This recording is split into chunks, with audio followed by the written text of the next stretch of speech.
I have to return a cable box damaged in a fire? Okay, but it's gonna stink up the place. In the summer of 2007, I was working in NYC and living in an apartment across the river in Weehawken. One morning, I got a call while I was at work. My apartment was on fire.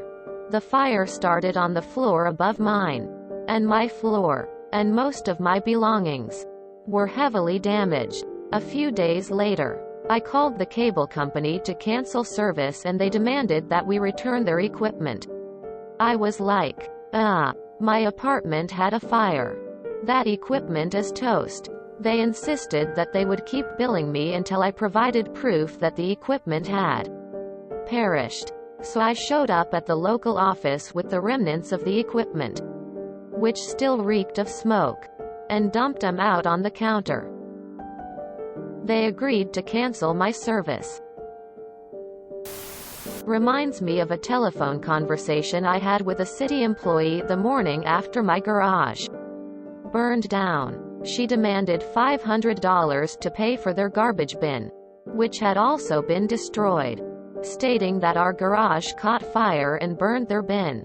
I told her that the cause of the fire had yet to be determined, and that perhaps their bin caught fire and burned my garage. She hung up and I never heard from them again. Not malicious compliance, but I felt pretty good about it nonetheless.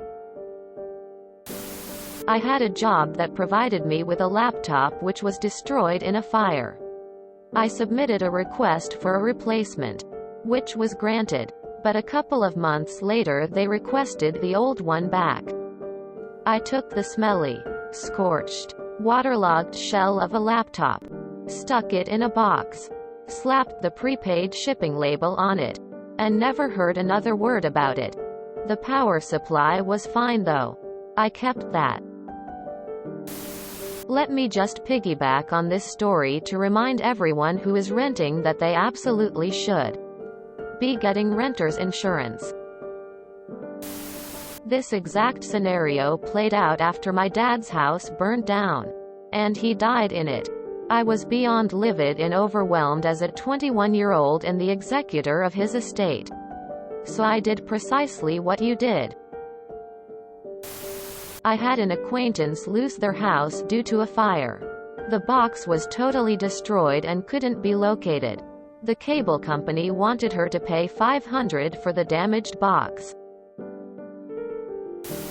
This crap happens far too often. My niece and nephew's family had their entire house blown to bits in a tornado, and they were billed $1,300 for the cable equipment. They had to go to the media before the cable company dropped it. Just last year I had to pay $300 for an internet modem that had been destroyed in an apartment fire. I feel your pain.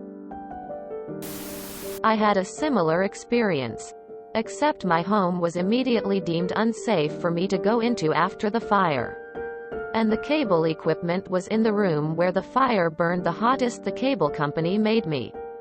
Facts. Mind you, they're also my internet provider, so I know they have email my fire report to them immediately after the fire when I called to cancel the service. They wanted their equipment back and I told them my house was condemned and their equipment was likely completely burned, so they weren't getting it back.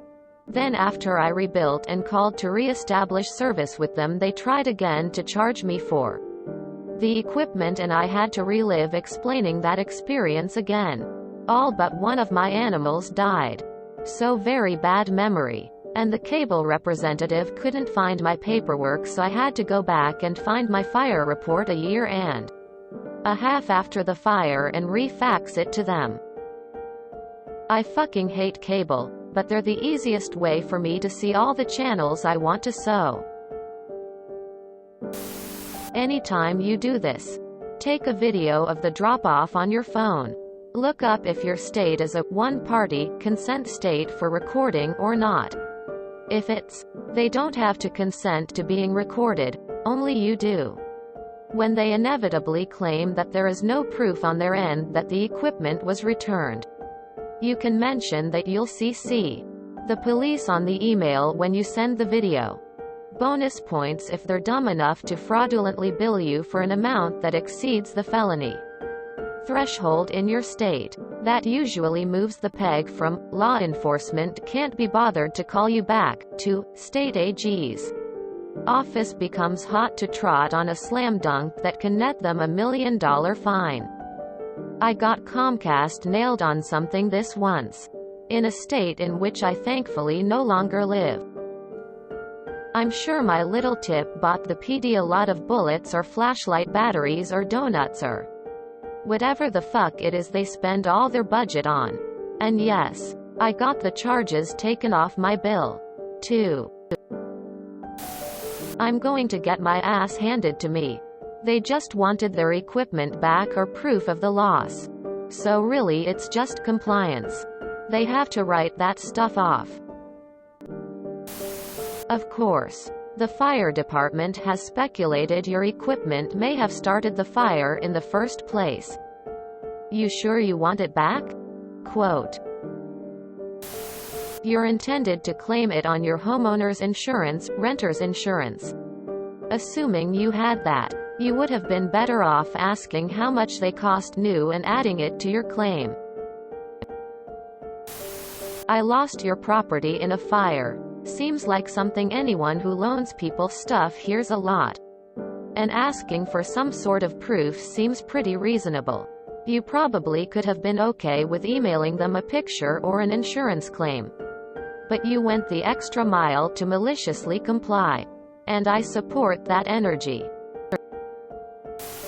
Years ago my car was stolen, which included a radio toll road transponder. Transponder company wanted me return the old one and to pay for replacement equipment. I think around $70. And couldn't comprehend that, even with a police report. A stolen vehicle logically prevents me from returning said equipment. They eventually sent me a replacement for free after about 5 minutes of a stupid argument. What chaps my ass is when you get cable TV they're more than happy to bring you the cable box. When you cancel you have to bring it back in person. They won't come out to get it. And won't let you ship it back. Some of them have gotten smarter. 2018. My cable box was on a TV stand near a window that shattered during a hurricane. Water and glass were all over everything. We weren't able to get back to our house for 12 days. Which meant the warm weather made sure all that rain had the chance to make everything super moldy. Dish Network wanted the box back. I told them it was saturated with mold and rainwater. Possibly had glass inside. It took about 3 phone calls and 4 months. But they finally stopped sending bills for it and said to dispose of it. It was canceled. No worries. Dish that crap was tossed out a long time ago. I have a colleague whose house was burned down because of the Comcast cable box. I'd expect that a photo of the burned equipment would have also been enough. Same thing happened to me a few years ago, only it was my apartment that caught fire. It was a modem and cable box that were both a melted mess. They wanted it back and I drove down and dumped them on their counter. The things reeked. Weehawken, Dawn. Guns, drawn. You're on. If you enjoyed this video, please check out our playlists full of similar content. Epicaricast is like doom scrolling for your ears. Please like, share, and subscribe.